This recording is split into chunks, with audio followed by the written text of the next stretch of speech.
Donc, je suis Bruce Maxwell, je suis professeur ici au département des sciences de l'éducation à l'UQTR. Je suis aussi, bien sûr, un membre chercheur du CRIFPE.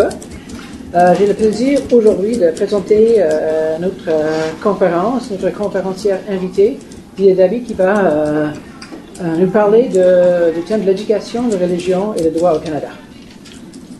Je voudrais d'abord souhaiter bienvenue aux collègues qui participent à distance, donc UCAT, Université de Sherbrooke, l'UDM aussi. Est-ce que j'ai manqué quelqu'un? Je pense que non, c'est complet. Et je voudrais aussi souligner la présence ici aujourd'hui dans la salle de conférence de l'UQTR des étudiants dans mon cours sur les approches contemporaines de l'éducation éthique. L'un des thèmes du cours, c'est justement les causes juridiques relatives au programme d'éthique et culture religieuse. Et donc, j'ai invité Madame Dabi pour parler avec nos étudiants, et j'ai pris la décision aussi d'ouvrir la conférence à la communauté universitaire québécoise, ou presque. Un mot, juste avant de commencer, sur Madame Dabi elle-même. Donc, elle est doctorante en droit à McGill, à la faculté de droit de l'Université de McGill. Elle a reçu plusieurs bourses doctorales prestigieuses, y compris la bourse Bombardier du CRSH et une bourse doctorale, j'imagine, du Centre de recherche en éthique à la maîtrise, Centre de recherche en éthique de l'Université de Montréal. La présentation aujourd'hui est basée sur ou reprend certains aspects de cette thèse doctorale, et en se faisant, elle abordera entre autres l'enjeu des causes juridiques en ce qui concerne le programme d'éthique religieuse. Ça, je donne la parole à Madame. Merci. Bonjour à tous. Je vais demander à tous les sites de fermer les micros, s'il vous plaît. Parce qu'on entend les gens tousser, ça coupe le son. Bonjour à tous et toutes. Donc, j'aimerais premièrement remercier le professeur Maxwell pour cette invitation, ainsi que le Centre de recherche interuniversitaire sur la formation et la profession enseignante, tout un acronyme. Ma présentation aujourd'hui sera sur l'éducation et la religion devant les tribunaux, avec un regard particulier sur les jugements récents sur le programme d'éthique et culture religieuse au Québec. Donc, dans les grandes lignes, voici ma présentation. Dans un premier temps, je vais discuter du régime constitutionnel canadien en ce qui a trait à l'éducation et comment la religion fait partie intégrante de ce compromis historique. Dans un second temps, je vais parler des différents régimes juridiques applicables par le biais des chartes. Dans un troisième temps, je vais analyser deux jugements récents qui portent sur le nouveau programme d'éthique et culture religieuse au Québec. L'une d'entre elles se trouve toujours devant les tribunaux. Et dans un dernier temps, je vais faire le canevas de quelques exemples de droit comparé afin de développer une perspective plus complexe de ce champ que je trouve fascinant. Toutefois, avant de commencer, je vais juste vous donner un peu plus de détails sur ce que je fais dans mes études. En fin de compte, ma thèse s'intitule « Les droits de l'enfant, la religion et la complexité identitaire ». J'explore comment la religion et l'éducation s'affrontent dans l'arène judiciaire. Et plus particulièrement, ce que j'argumente, c'est que lorsqu'il est question de liberté de religion et école devant les tribunaux, les voix des enfants sont rarement entendues et donc sont souvent à l'extérieur du discours officiel qu'on peut entendre. J'analyse alors les discours narratifs devant les tribunaux judiciaires, soit les histoires qui sont contées en cours. En anglais, ça s'appelle legal storytelling. Et je suis consciente quand même que ça représente un discours parmi plusieurs, mais c'est celui qui m'intéresse. Ces histoires peuvent prendre de formes différentes. On peut parler du jugement écrit ou oral du juge. On peut parler des affidavits qui sont soumis par les parties, les interrogatoires en cours et les rapports des témoins experts. Chaque histoire révèle, à mon sens, une autre histoire soit celle de comment on perçoit l'enfant religieux, séculier, dans l'arène judiciaire. Et un petit point terminologique, j'emploie le terme sécularisation plutôt que laïcisation, car le premier terme permet un éventail de comparaison plus large et s'inscrit dans une perspective plus contextuelle des processus de sécularisation. Donc, sans plus tarder, je vais commencer par introduire brièvement les fondements de la religion et l'école au Canada, tels que conçus par le droit. Pour ce faire, je voudrais quand même poser quelques questions pour cadrer un peu notre sujet aujourd'hui. Et ça se peut qu'il semble à l'extérieur de notre champ d'intérêt, mais ça va se placer. Donc, on pourrait se demander qui est responsable des lois sur le mariage et le divorce, la fédération du mariage, les prisons publiques, le droit criminel, le service postal et les hôpitaux. Bon. Pourquoi est-ce que j'ai posé ces questions?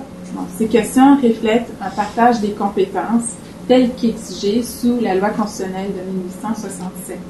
On peut voir que le service postal, le mariage, le droit criminel sont sous l'égide de l'article 91 de la loi constitutionnelle de 1867 et que la célébration du mariage, les hôpitaux et les prisons publiques sont sous le chapeau de l'article 92 de cette loi qui prévoit toutes les compétences provinciales. Donc, la loi constitutionnelle de 1867 établit justement les fonctions des trois branches de gouvernement, donc le législatif, l'exécutif et le judiciaire. Les articles 91 et 92, désolé, de cette loi prévoient aussi un partage exhaustif et complet des pouvoirs. Donc, ce que un palier peut faire, l'autre palier ne peut pas faire. Et c'est très explicite.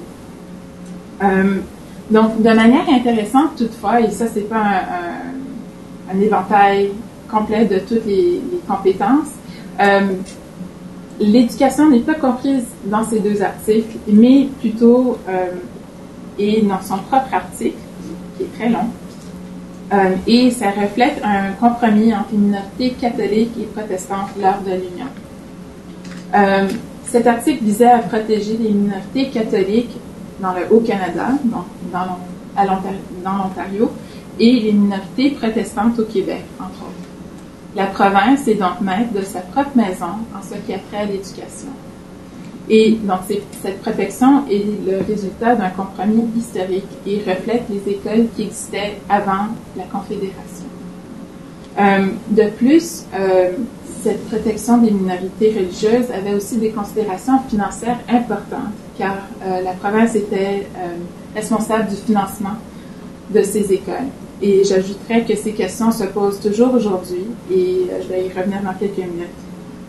Vous seriez peut-être surpris d'apprendre que les minorités issues d'autres communautés religieuses au Québec se trouvaient fortement dans les commissions scolaires protestantes et non les commissions scolaires catholiques. Et je vais vous en parler pendant quelques prochaines minutes. Ainsi, au Québec, les commissions scolaires protestantes et catholiques se divisaient normalement aussi sur une base linguistique. Mais il y avait aussi des résultats moins attendus.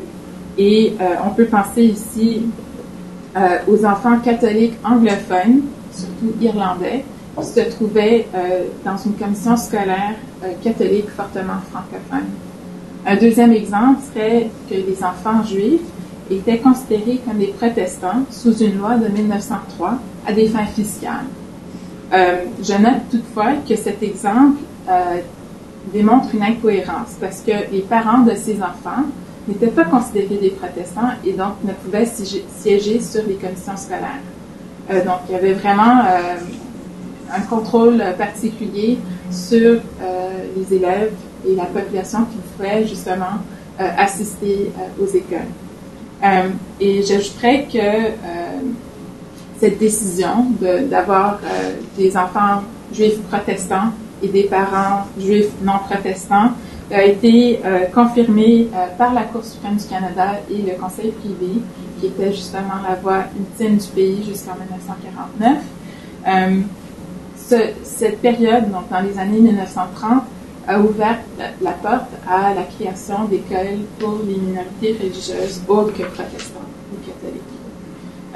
J'aimerais soulever un dernier point sur l'article 93 de la loi constitutionnelle de 1867 sous la forme d'un exemple. Dans Adler contre Ontario, qui est un arrêt de la Cour suprême du Canada de 1996, les parents d'origine juive, désolée, j'ai un problème avec le PowerPoint, les parents d'origine juive, musulmane et non religieux contestaient justement le financement des écoles catholiques en Ontario. Et ils avaient formulé cette revendication comme une violation du droit à la liberté de religion et le droit à l'égalité des étudiants. Et je trouve que cet arrêt démontre un tournant vis-à-vis de comment les argumentations sont formulées. On parle maintenant de liberté de religion et d'égalité. On parle plus de compromis historique et de droit relevant de la loi constitutionnelle de 1867. Dans cet arrêt, la majorité de la Cour suprême a statué que bien que la province avait l'habilité de passer des lois qui protégeraient d'autres minorités religieuses en ce qui a trait à l'éducation, la province n'avait pas l'obligation de le faire.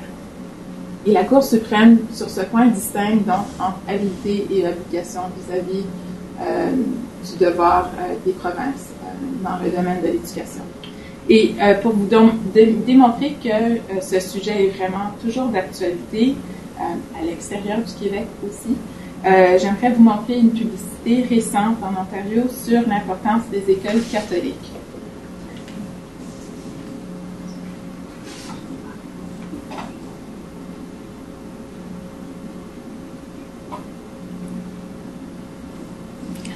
Tu connais un peu l'Ontario, comment c'est fait les écoles? Est-ce que vous voyez le PC à l'écran? Oui. Globen Mur? Ah.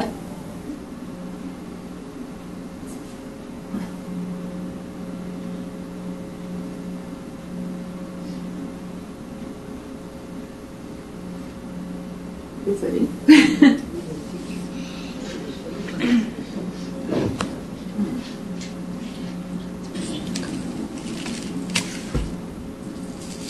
In 70 years. We learn a set of values.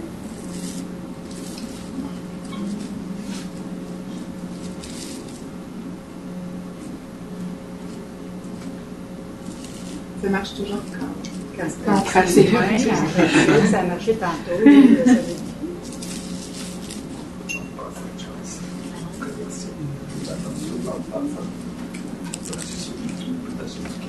Désolée.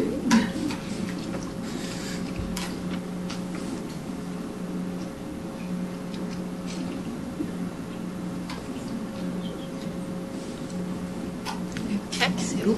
Ah, c'est je continue. In kind. How are we different from? C'est pour ça qu'elle a eu l'impression que le réseau, comment je dis ça, Ok, je vais juste continuer ma présentation d'abord.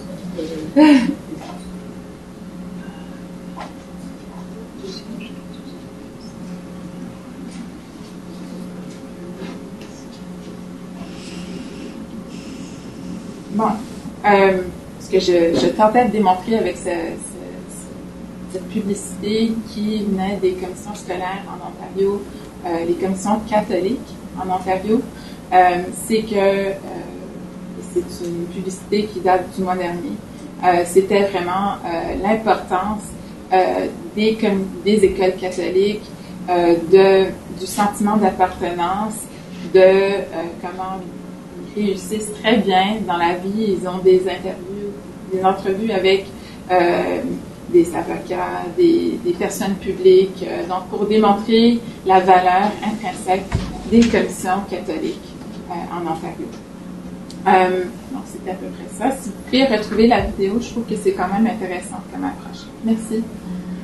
Donc, un bémol, je pense, doit toujours être amené vis-à-vis l'article 93 de la loi constitutionnelle de 1867, puisque cet article ne s'applique plus au Québec depuis 1997. Les faits, c'est que le Québec n'a plus l'obligation d'avoir des écoles confessionnelles. Le Québec a voulu organiser ses commissions scolaires sur une base linguistique plutôt que religieuse. Et donc, ce changement de paradigme de religion vers langue suggère la présence de nouveaux identificateurs sociaux, mais aussi une nouvelle hiérarchie de socialisation, à mon sens. Et donc, cet amendement constitutionnel se situe à l'intérieur du processus de déconfessionnalisation des écoles au Québec. Donc, en conclusion, à travers cette très courte section, j'ai tenté de faire ressortir l'importance de la loi constitutionnelle de 1867 par son partage de compétences, son caractère en tant que compromis historique, ainsi que les modifications importantes qui ont été amenées au sujet de l'éducation au fil des ans. Dans la prochaine section, je vais discuter très brièvement des protections constitutionnelles qui sont reliées à la religion et l'éducation dont nous bénéficions, afin de bien cerner nos régimes juridiques. Donc, dans cette section, je vise à faire l'éventail très rapide, j'en conçois, des régimes de protection juridique, commençant par la Déclaration canadienne des droits, ensuite par la Charte québécoise des droits de la personne et enfin la Charte canadienne des droits et libertés. Cet éventail servira justement à mieux cadrer la discussion des jugements récents au sujet du programme de CR. Donc, ça va plus vite que moi. Donc, je vais passer très rapidement au niveau de la Déclaration canadienne des droits. Elle a été adoptée en 1960 et c'est un régime de protection statutaire de certains droits et libertés, mais seulement au niveau fédéral. Et il s'agit vraiment d'une simple loi fédérale qui est toujours en vigueur. Le bémol que j'amène ici, c'est qu'avec l'introduction de la Charte canadienne des droits et libertés, cette loi est toute sauf oblitérée. J'ajoute que la plupart des protections énoncées, soit la liberté de religion, d'expression, etc., ont été repris dans la Charte canadienne des droits et libertés. Donc, la Charte québécoise a été adoptée en 1976 et est qualifiée de loi quasi-constitutionnelle. Elle provient d'une loi de l'Assemblée nationale et ne fait pas partie de la Constitution canadienne. Tous les droits qu'elle énonce à ses articles 1 à 38 ont préséance sur toutes les lois qui ont été votées par l'Assemblée nationale, qu'elles soient antérieures ou postérieures à l'adoption de la Charte, à moins qu'une loi n'énonce expressément qu'elle s'applique malgré la Charte. Les lois qui sont incompatibles avec la Charte deviennent inopérantes dans la mesure de leur incompatibilité. À la différence de la Charte canadienne, à laquelle je vais revenir sous peu, la Charte québécoise régit aussi les rapports entre personnes privées. Donc, on peut penser ici d'un exemple entre voisins ou bien entre un syndicat de copropriété et un copropriétaire. En pratique, la Charte québécoise est davantage reconnue par ses recours administratifs qu'elle permet. Et on peut penser ici au recours à la Commission des droits de la personne et des droits de la jeunesse. Et ces recours ne sont pas disponibles sous la Charte canadienne des droits et libertés. La Charte québécoise contient des articles précis traitant de la religion et de l'éducation, et nous pouvons les voir sous les articles suivants. L'article 3, c'est le droit à la liberté de religion et de conscience. L'article 10, c'est le droit à l'égalité, et donc on parle de non-discrimination sur la base de la religion. L'article 40 parle plutôt du droit d'accès de toute personne à l'instruction publique. Et l'article 41 parle particulièrement du droit du parent d'éduquer ses enfants selon ses croyances, mais en gardant le meilleur intérêt de l'enfant en tête. Et cet article, l'article 41, reflète l'alignement du Québec avec ses obligations internationales. J'aimerais aborder en dernier lieu la Charte canadienne des droits et libertés, et ceci complétera notre tour d'horizon sur les protections et les régimes juridiques, avant de tourner notre attention sur les programmes d'éthique et écriture religieuse au Québec. Donc, la Charte canadienne des droits et libertés fait partie de la loi constitutionnelle de 1982 qui a régi le rapatriement de la Constitution. Et donc, contrairement à la Déclaration canadienne des droits dont je vous ai parlé tantôt, la Charte canadienne des droits et libertés fait partie de la Constitution. Elle n'est pas contenue dans une loi ordinaire et elle a valeur suprême et rend inopérant et de nul effet tout acte de nature gouvernementale qui lui est contraire. Elle est applicable aux deux ordres de gouvernement et elle a, d'une part, considérablement élargi les pouvoirs des tribunaux et d'autre part, limité les pouvoirs des corps législatifs et de l'appareil gouvernemental. Donc, la Charte canadienne établit les normes en vertu desquelles les lois actuelles et futures doivent être appréciées. Et donc, juste pour un point terminologique, la loi constitutionnelle de 1867, dont je vous ai parlé tantôt, a été inclue dans la loi constitutionnelle de 1982. Pour les fins ici, il est essentiel de noter que la Charte canadienne prévoit aussi le droit à la liberté de religion et conscience, le droit à l'égalité sous l'article 15, et de manière intéressante, l'article 29 de la Charte canadienne des droits et libertés prévoit justement la reconnaissance de la protection sous l'article 93 de la loi constitutionnelle de 1867 dans son article 29. À travers ce très survol des protections constitutionnelles, j'ai tenté de soulever les champs d'application de ces régimes distincts ainsi que leur entrecroisement possible.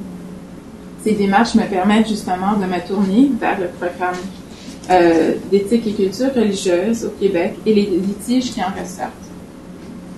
Donc, le programme d'éthique et culture religieuse a été introduit dans le curriculum scolaire à partir de l'automne 2008. Et je suggère que ce programme est le fruit de plusieurs années de travail et la suite logique au lendemain de l'amendement constitutionnel de 1997. Le diagramme que j'ai conçu représente une genèse de l'éducation, j'espère que tout le monde peut le voir, au Québec, de l'éducation et la religion au Québec dans les 20 dernières années. Dans les grandes lignes, on peut déceler à peu près 3 mouvements. Le premier indique une transformation dans le mandat et l'articulation de la commission scolaire et ceci réfère au développement des commissions scolaires sur la base linguistique plutôt que religieuse.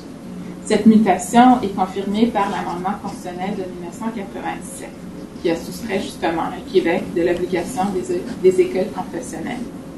Le deuxième mouvement que j'ai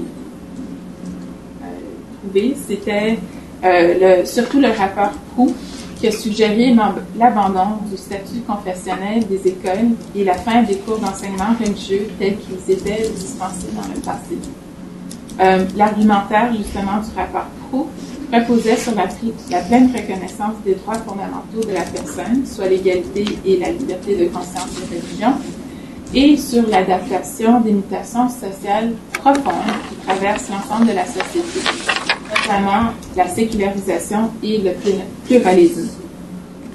Le troisième mouvement qu'on peut voir, c'est la déconfessionnalisation, la direction vers la déconfessionnalisation totale à travers les orientations ministérielles publiées en 2005 qui proposaient l'abandon de recours aux clauses dérogatoires et de remplacer le régime actuel par un programme de formation en éthique et culture religieuse pour tous les étudiants, tant au primaire qu'au secondaire.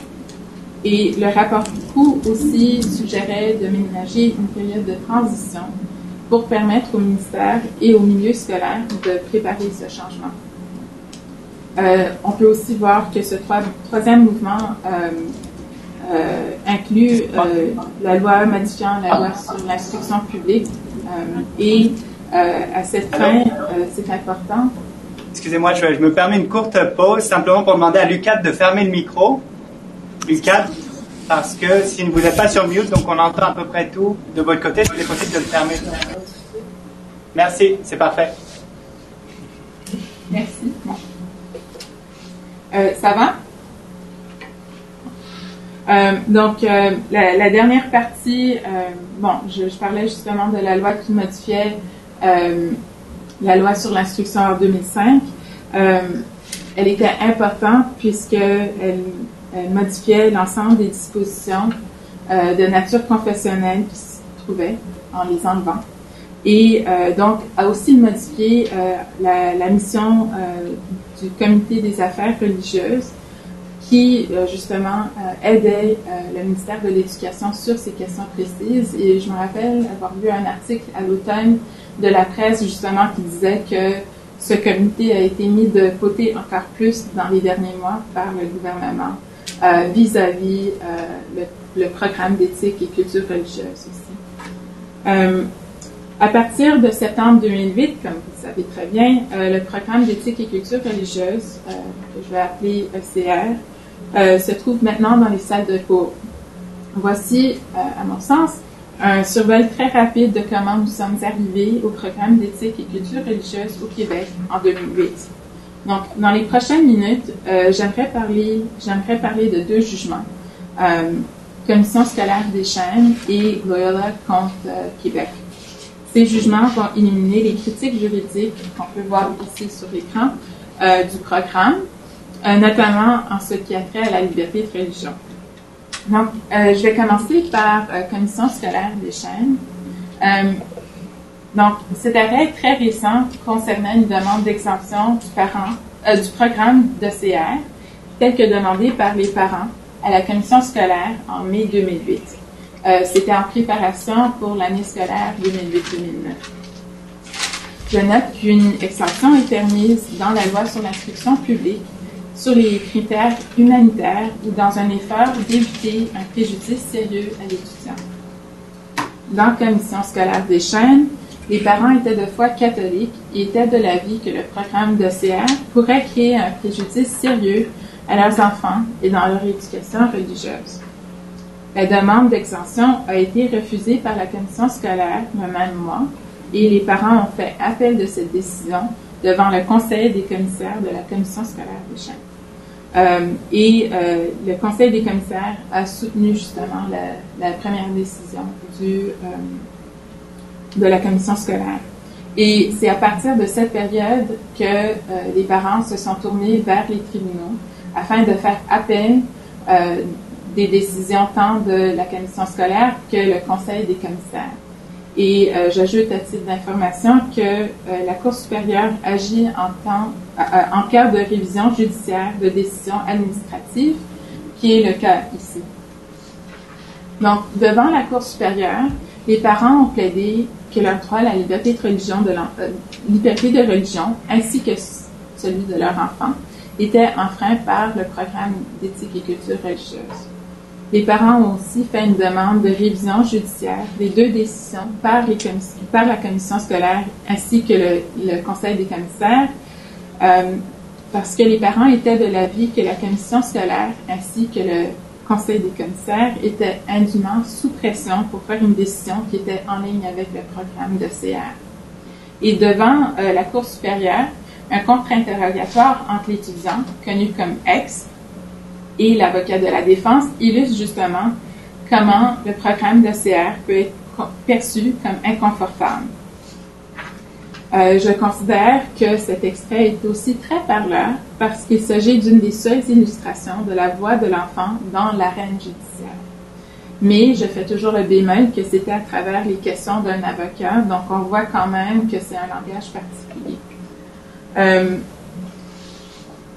On voit quand même que l'inconfort dans le récit de l'étudiant ex est palpable, et je ne sais pas pourquoi. Je m'excuse. Je perds ma place. L'étudiant parle de la gêne qu'il ressent vis-à-vis l'introduction des autres religions, ainsi que l'effet égalisateur, selon lui, entre les religions. Mais ce que je souligne, c'est que l'étudiant n'avait jamais suivi le cours. C'était vraiment théorique. Ce que je trouve plus révélateur dans le récit de X, c'est le profond malaise qu'il a avec la ligne de questions entreprise par l'avocat, ainsi que le défi concret qu'il a d'articuler sa propre opinion sur sa religion. On peut révéler un manque d'éloquence dans les propos de X. On pourrait se rappeler justement qu'il traverse une période d'adolescence où rébellion et autonomie coexistent de manière inconfortable. Le juge de première instance a reproduit ce jugement, cet extrait, dans son jugement même, ce qui est quand même, à mon sens, un peu rare, parce que c'est assez particulier comme extrait. Et le juge l'a fait pour démontrer justement la sincérité des croyances de l'étudiant X, ainsi que son statut en tant que catholique pratiquant. Dans cet extrait, on peut aussi relever des préoccupations de la possibilité d'être testé sur d'autres religions, ainsi que la possibilité ou le devoir de devoir développer ses connaissances sur les autres religions. Et il cadre cette remarque comme plutôt une peur de développer les connaissances sur les autres religions plutôt qu'une perte de sa propre religion. Dans un autre, le juge a aussi reproduit un autre extrait de cet échange entre l'étudiant X et l'avocat dans son jugement. Et dans celui-ci, on voit que l'étudiant X a reçu tous les sacrements requis pour être considéré comme un catholique pratiquant. Mais seulement lorsque l'avocat le pousse, parce que lui, il semble un peu confus dans ce qu'il a eu comme sacrement.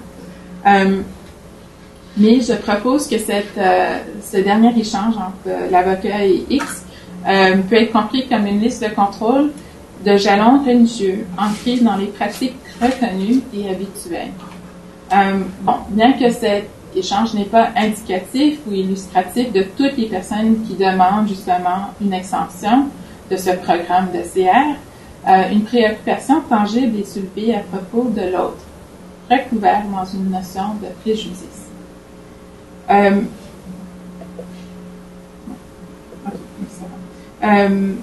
Cet échange démontre aussi l'importance des étapes dans une éducation religieuse et la corrélation qui doit être faite avec les croyances sincères. Encore une fois, l'étudiant X semble hésitant à propos de sa propre éducation religieuse et répond justement seulement pleinement lorsque l'avocat le pousse.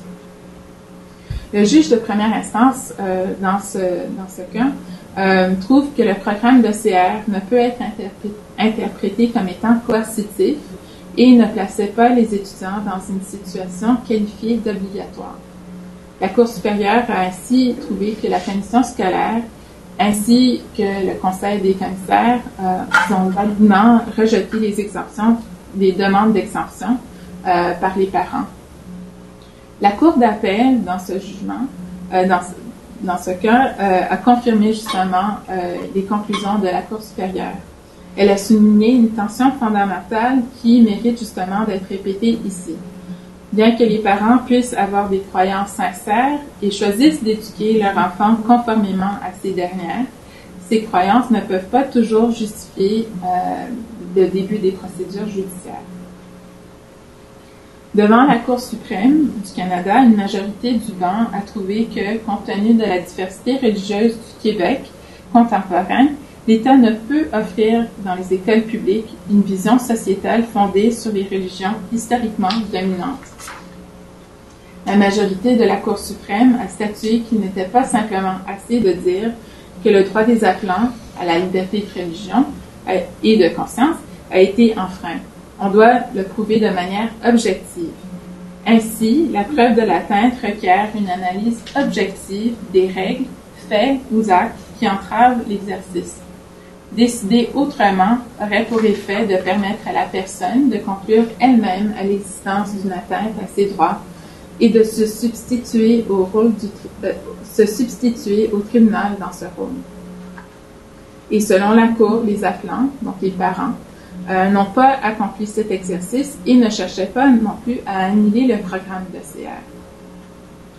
J'ajoute que ce choix de recours judiciaire avait aussi pour effet de limiter comment les juges pouvaient justifier leur opinion face à un manque total, presque, de preuves. Je m'explique sur ce point. Puisque le programme de CR n'avait jamais été enseigné aux enfants dans la cause, Les juges étaient vraiment à tous les niveaux, donc Cour supérieure, Cour d'appel, Cour suprême, étaient limités au contenu du programme plutôt qu'aux effets réels sur le terrain. Les parents ont choisi à la place d'argumenter que leur droit d'éduquer leurs enfants en conformité avec leurs croyances religieuses avait été violé par le programme de CR en théorie. Une opinion concurrente, donc le juge était quand même d'accord sur le fond, mais a écrit des motifs de manière séparée, a soulevé un point très intéressant par rapport au caractère déplacé de cette revendication. Est-ce qu'on parle vraiment ici des droits des enfants ou des droits des parents? Et dans un deuxième temps, comment est-ce qu'on qualifie la nature de l'expérience religieuse? Cette question est purement hypothétique et donc demeure sans réponse. En conclusion, toutefois, la commission scolaire des chaînes devant la Cour suprême a laissé la porte ouverte à d'autres poursuites judiciaires, notamment à cause du véhicule judiciaire qui a été employé par les parents et les avocats des parties. Donc, dans cette optique, je me tourne vers Loyola contre Québec, qui s'insère dans ce débat judiciaire sur le programme de CR. Je note toutefois que les mécanismes et les procédures judiciaires employées sont différents. Je mentionne aussi que cette cause est toujours devant les tribunaux et sera entendue par la Cour suprême à la fin du mois de mars. Et j'espère avoir une décision peut-être d'ici la fin 2014 pour les fins de ma thèse. Je vais maintenant procéder à une brève exposition des faits et des jugements en présent. Donc, bien que le programme de CR est toujours au cœur de la confrontation entre l'école secondaire Loyola et le gouvernement du Québec, le regard se retrouve plus sur l'institution que l'individu. Il s'agit donc, à mon sens, d'une histoire d'une école contre l'État. À la différence de commissions scolaires des chaînes, où certains parents avaient demandé une exemption pour leurs enfants, Loyola avait demandé une exemption au ministère de l'Éducation sur la base de leur vocation en tant qu'école jésuite privée. Tout comme la commission scolaire des chaînes, toutefois, Loyola demande la révision judiciaire de décisions particulières. Cette fois-ci, il s'agit de décisions découlant du ministère de l'Éducation et non des commissions scolaires particulières ou du Conseil des commissaires. Loyola demandait alors la reconnaissance de son droit à la liberté de religion à titre de personne légale. Ainsi, la question principale peut être cadrée comme suit. Est-ce que l'État peut laïciser l'enseignement de la religion et de la morale à l'intérieur des murs d'une école confessionnelle catholique? Bon, bien que cette cause est toujours devant les tribunaux, je ne pense pas que ça change pour autant l'analyse du cas. Et donc, je considère que ce dossier est encore une illustration de l'exclusion des voix des enfants dans le processus judiciaire. Pour faire un retour sur les faits qui sont un peu quand même plus compliqués que dans la commission scolaire des chaînes, en mars 2008, Loyola avait demandé une demande d'exemption du programme de CR du ministère de l'Éducation afin d'enseigner son propre programme qu'il considérait comme étant équivalent au programme gouvernemental. Et il s'agit justement d'une des bases justement de la discorde entre les jugements de cour supérieure et cour d'appel parce que on ne sait pas si on parle d'une demande d'exemption ou une demande d'exemption pour équivalence. Et donc, les appels qui ont été faits des différentes décisions du ministère de l'Éducation reflètent justement cette confusion. Puisque Loyola avait demandé une deuxième fois, donc la première demande a été en mars 2008, ils ont demandé en août 2008, encore une fois, pour une exemption. Et le ministère a seulement refusé la deuxième exemption en novembre 2008. Le programme équivalent de Loyola, la façon qu'ils l'ont mis de l'avant, a été jugé comme étant trop confessionnel et on peut en voir un extrait reproduit dans la décision de première instance. Loyola a soutenu que certaines parties du programme de CR étaient en conflit avec les valeurs de leur école et leur nature intrinsèquement catholique. Donc, la façon que c'était positionné au niveau de la Cour supérieure, c'est que Loyola contestait un acte gouvernemental et pas une position législative. Seulement les droits constitutionnels de Loyola étaient en jeu. Et dernièrement, Loyola ne contestait pas la sécularisation progressive des écoles publiques. Donc, je note que le juge de première instance a cadré ses remarques en citant justement le préambule de la Charte canadienne des droits et libertés. Je suis de l'avis que cette remarque introductive sert de guide de route pour la réponse du juge aux questions en litige. Bien que le préambule fait partie de la Charte canadienne des droits et libertés, elle a un poids différent vis-à-vis des droits fondamentaux qui sont protégés, tels que la liberté de religion. Et le juge de première instance a distingué Commission scolaire des Chênes de la situation à laquelle faisait face Loyola, puisque Commission scolaire des Chênes ne touchait pas à la réglementation qui concernait les écoles privées. Et donc, vraiment, ça faisait une différence sur ce point. J'aimerais noter aussi qu'un co-appelant a été nommé dans les procédures judiciaires. Il s'agissait de John Zucchi, qui est un père et un père d'un étudiant qui est à Loyola High School. Et M. Zucchi était très restreint dans les procédures judiciaires et se limitait à un affidavit dans lequel il disait qu'il était mandaté par sa femme et son fils Thomas. Et on peut voir maintenant une différence d'approche entre Commission scolaire des Chênes, où c'était les parents qui avaient vraiment sont allés de l'avant pour revendiquer leurs droits, comparé à Loyola, où c'était vraiment l'institution qui est allée à l'avant et qui a pris un parent en main. Donc, le raisonnement juridique qui mène à l'affidavit de M. Zucchi est soutenu par ses convictions catholiques et sa volonté de vouloir éduquer ses enfants en concordance avec ses croyances sincères. Ses croyances fortes expliquent aussi pourquoi son fils Thomas était inscrit à Loyola High School. Et il croyait que ses convictions catholiques étaient aussi il trouvait que c'était pas approprié de suivre le programme de CR face à ses propres convictions. En ce qui a trait à la stratégie légale qui a été employée par les avocats dans Loyola, il est intéressant de noter que Thomas, le fils, n'a pas soumis d'affidavit dans son nom personnel à titre d'étudiant à Loyola et soumis au programme. Ceci demeure un point intéressant selon moi, car à la base, ceci demeure vraiment la cause de l'action judiciaire. Mais à la place, ça relève justement l'exclusion des voix des enfants. Seul le code de conduite obligatoire de Loyola, tel que dûment signé par l'étudiant et ses parents, constitue une exception à mon point précédent. Et donc, on voit justement qu'un code de vie peut être enchâssé.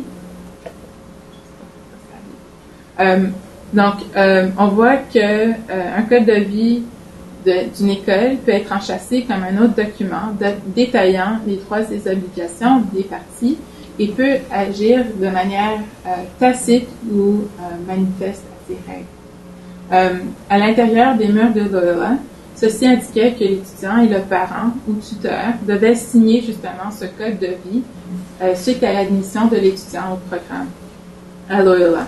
Donc, je reconnais que j'ai lu, compris et je vais adhérer aux règles et règlements concernant l'académique, la discipline, le code vestimentaire, l'identité religieuse, les sports ainsi que toutes les autres directives telles qu'indiquées par le code de vie de Loyola High School. L'adhésion à ce code de vie est considérée donc comme une étape obligatoire pour faire partie intégrante de la communauté de Loyola. Et je me questionne à savoir si cet engagement de l'étudiant est une expression vraiment de sa volonté individuelle. Malgré mes réticences peut-être juridiques à cet égard, je soumets qu'il s'agit d'une des seules fois où l'enfant est directement reconnu à l'intérieur des jugements dans Loyola. Donc, retournant justement aux arguments qui sont soumis par Loyola devant la Cour supérieure, je souligne que Loyola plaidait que le programme de CR était incompatible avec sa mission d'enseignement et son mandat. Le programme de CR, tel qu'établi par le ministère de l'Éducation, était empreint de ce qu'ils appellent pluralisme normatif et qui ferait en sorte de banaliser, pour toute fin pratique, et même nier l'expérience et la croyance religieuse.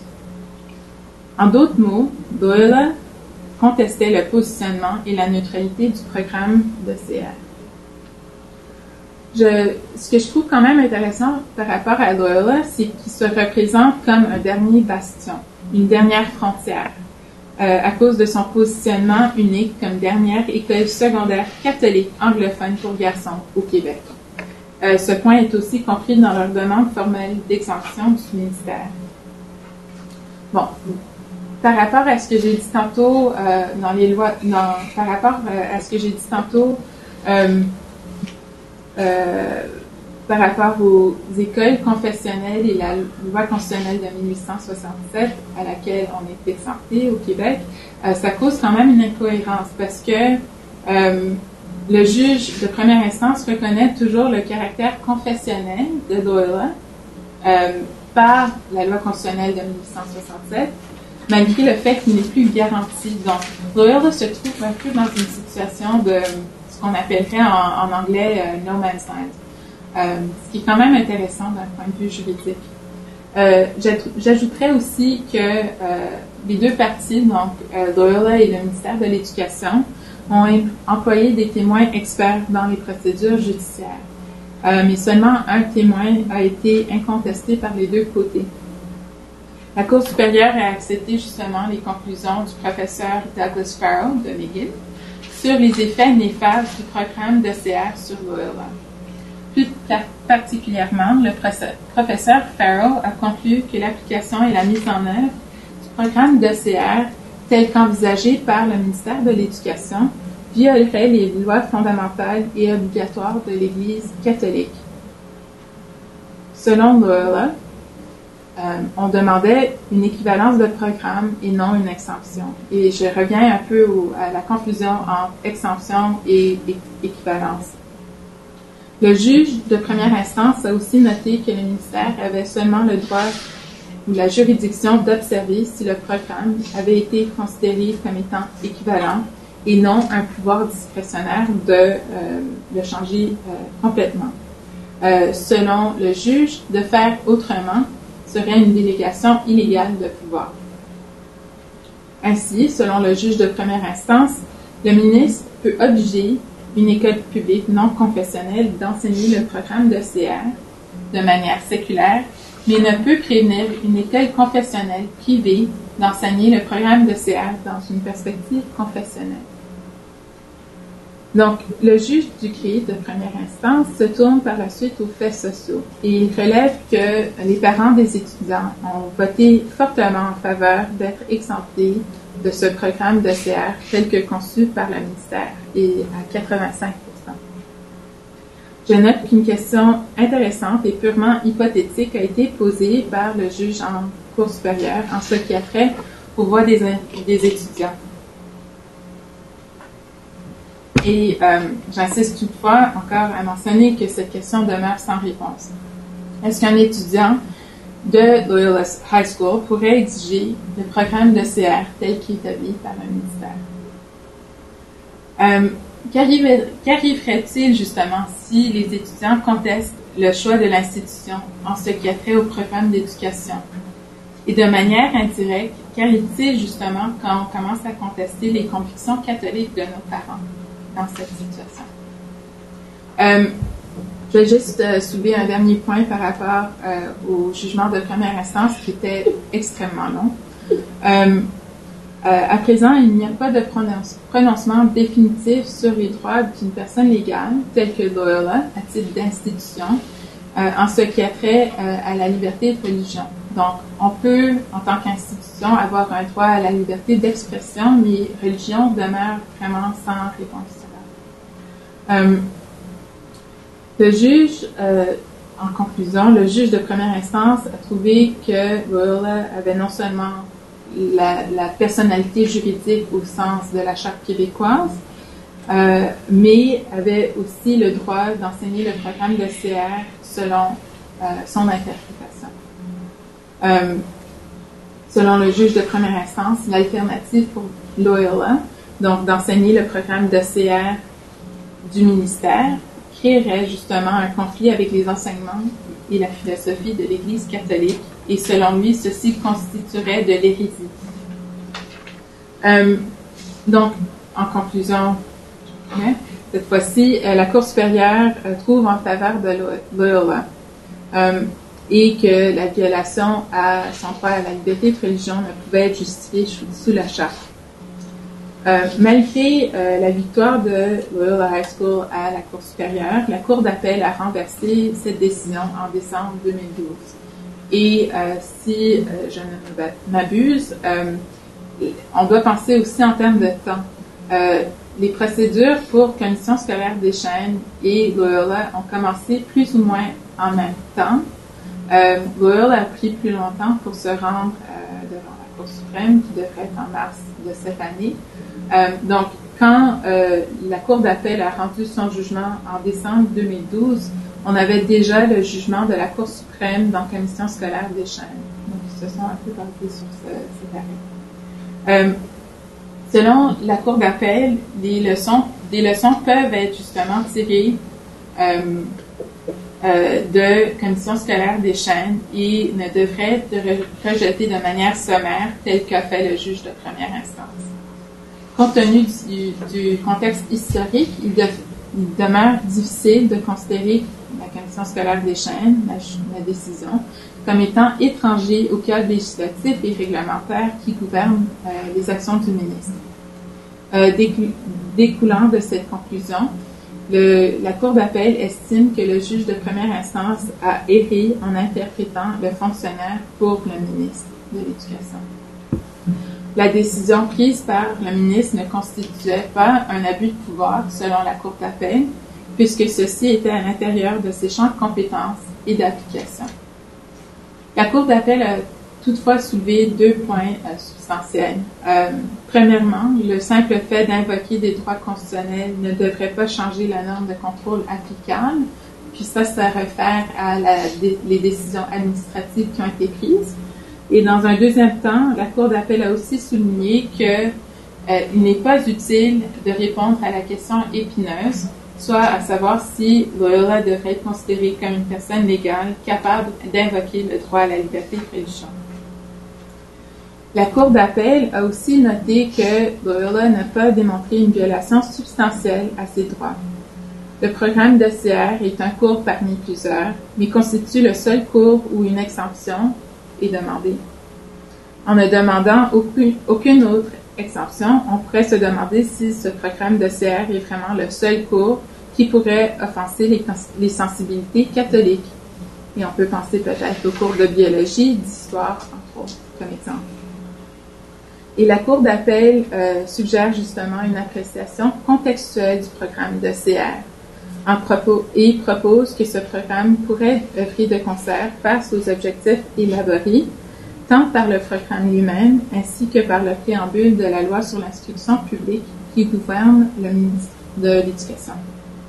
Et donc, en conclusion, la Cour d'appel du Québec a renversé la décision initiale de la Cour supérieure et a confirmé la décision initiale du ministre qui a fait en sorte que le programme devait être enseigné à Loyola tel qu'il était conçu par la ministre.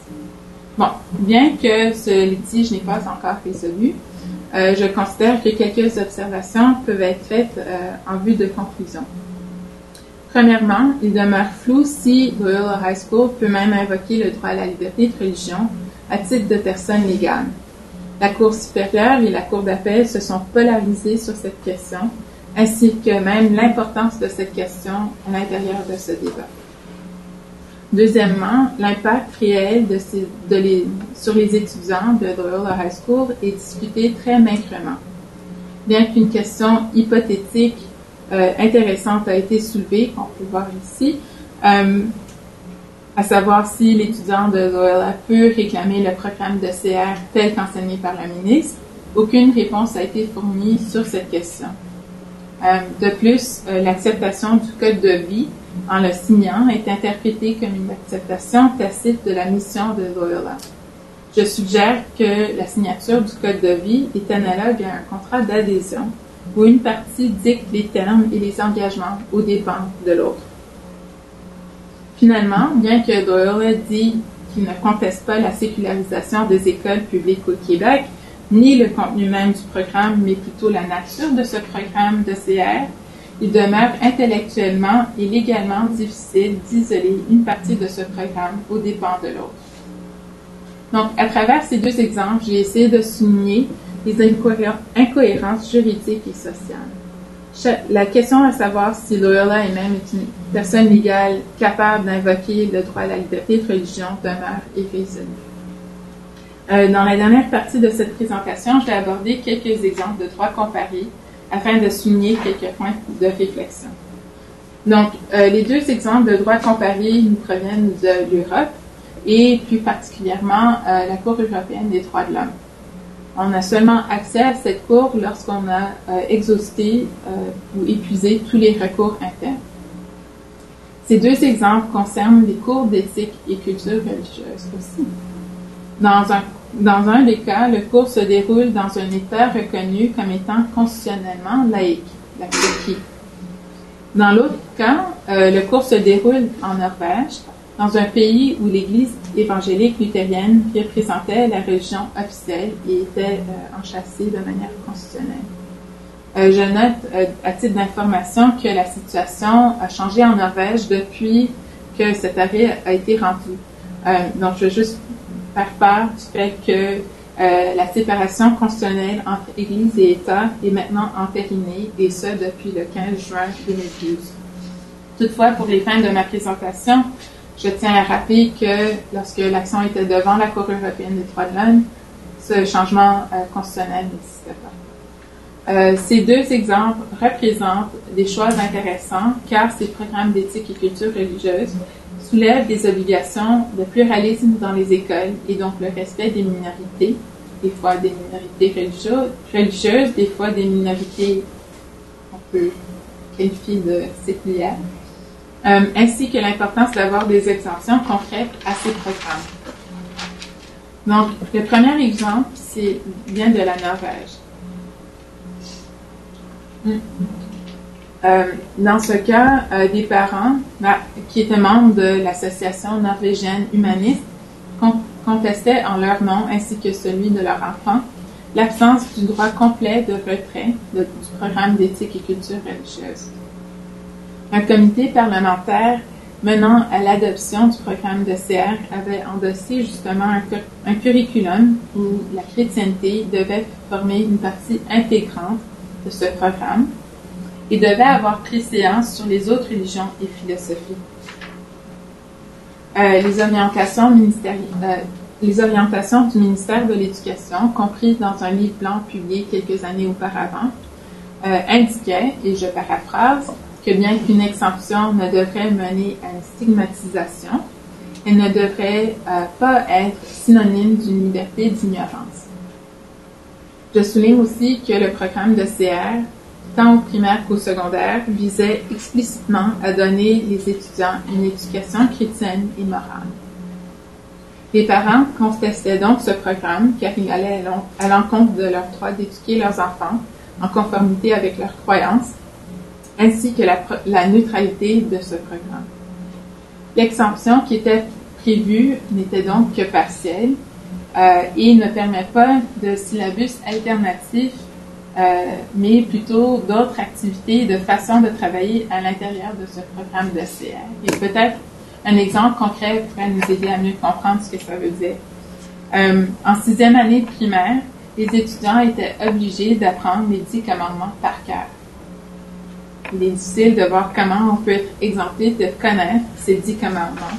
à l'intérieur de ce scénario. Le programme de CR, donc, permettait une diversité d'activités d'enseignement, mais pas de connaissances en Norvège. Selon la Cour européenne des droits de l'homme, le programme de CR soulignait donc une différence entre les apprentissages sur le christianisme, la chrétienté, et les autres religions. De plus, une très grande marge de manœuvre était octroyée aux enseignants, soit la liberté de ne pas suivre un manuel particulier, ce qui rendait la tâche des parents de suivre le curriculum afin de demander une exception encore plus onéreuse. Ainsi, la Cour a trouvé que le système d'exemption partielle du programme de CR était très lourd pour les parents et constituait une ingérence indue à leur vie privée et risquerait justement de diminuer le nombre total de demandes d'exemption. Bien qu'il y avait des écoles privées qui étaient fortement subventionnées par l'État, qui pourraient mieux répondre aux besoins des parents qui demandaient justement une approche plus séculière à l'enseignement, la Cour a souligné que ceci ne décharge pas l'État de l'obligation d'offrir et de sauvegarder le pluralisme dans les écoles d'État qui sont ouvertes et accessibles à tous. Ainsi, en conclusion, la Cour a trouvé que l'État, en refusant une exemption totale du programme de CR, a violé le droit des parents d'enseigner leurs enfants en concordance avec leurs croyances. Et j'ajoute à ce titre que suite à cette décision, la loi sur l'instruction publique en Norvège a été modifiée, mais le rôle des valeurs chrétiennes est toujours souligné dans cette loi. Je passe maintenant au deuxième exemple, soit celui de Zengin contre Turquie, qui concerne aussi l'enseignement d'un cours d'éthique et culture religieuse. Dans le cas, en l'espèce, M. Zengin contestait le programme d'éthique et culture religieuse en son nom, ainsi que celui de sa fille, qui était alors en première année de secondaire. De plus, il argumentait que ce programme obligatoire était à l'encontre du principe de laïcité qui était constitutionnellement enchâssé dans la constitution turque. En Turquie, le cours d'éthique et culture religieuse est obligatoire à partir de la 4e année de l'école primaire. M. Zengin est un adhérent de l'alévisme et cette croyance a été surtout développée en Turquie. Je vais juste donner quelques points sur l'alévisme pour mieux comprendre et cadrer la nature de l'intervention judiciaire. Bon, dans les grandes lignes, il s'agit d'une croyance ou une philosophie influencée par d'autres cultures et représente l'une des plus grandes foi en Turquie. Les adhérents à Lévi prônent un contact avec la nature, la tolérance, la pudeur et l'amour pour son voisin à l'intérieur de la foi musulmane. L'alévisme rejette la charia et défend le droit à la liberté de religion, les droits de la personne, les droits de la femme, l'humanisme et la démocratie, entre autres. Les alévis ne prient pas cinq fois par jour et ne se rendent pas à une mosquée. Donc, c'est quand même une approche assez différente du courant sunni majoritaire qui existait en Turquie. On voit donc qu'il y a des croyances qui sont qualitativement et quantitativement différentes des autres branches de l'islam. La Cour européenne des droits de l'homme a trouvé que le cours d'éthique et culture religieuse donne préséance à une connaissance de l'islam et que ce programme poussait justement les étudiants à apprendre des versets du Coran par cœur, entre autres. Tout le cas norvégien qui a été décidé moins d'une année avant, la Cour ne peut conclure sur la nature objective du programme ni de son pluralisme. Le cours d'éthique et culture religieuse, à titre de cours obligatoire, permettait seulement une exemption aux chrétiens et aux juifs, pourvu qu'ils étaient en mesure d'affirmer leur adhérence à une autre religion. Et ceci soulève encore une question d'intrusion à la vie privée. Et je mentionne aussi qu'aucune exemption était prévue pour ceux qui faisaient partie du grand parapluie de l'islam. En conclusion, la Cour considère que la procédure d'exemption n'était pas une méthode appropriée et n'octroyait pas une protection suffisante aux parents qui pourraient légitimement considéré que l'enseignement de ce cours pourrait mener à un conflit de loyauté entre l'école et leurs valeurs personnelles. La Cour n'a cependant pas condamné de manière intéressante l'État turc pour l'enseignement de l'islam dans les écoles publiques, mais plutôt que l'État turc essayait d'endoctriner ses étudiants à travers une perspective particulière de la religion qui serait contre les vœux de leurs parents. Et depuis cet arrêt, le cours d'OCR inclut maintenant d'autres traditions, incluant l'alévisme, dans leur manuel d'enseignement. En ce qui a trait aux exemptions, je ne suis pas exactement claire sur la situation qui existe en ce moment. Ces deux exemples, dont le cas norvégien et le cas turc, offrent un canevas complexe de ce qui peut être considéré un cours d'éthique et culture religieuse. Premièrement, malgré le fait qu'un État avait, lors de la cause, une Église reconnue et l'autre une laïcité constitutionnellement entérinée, les deux programmes avaient pour objectif de promouvoir une religion parmi d'autres.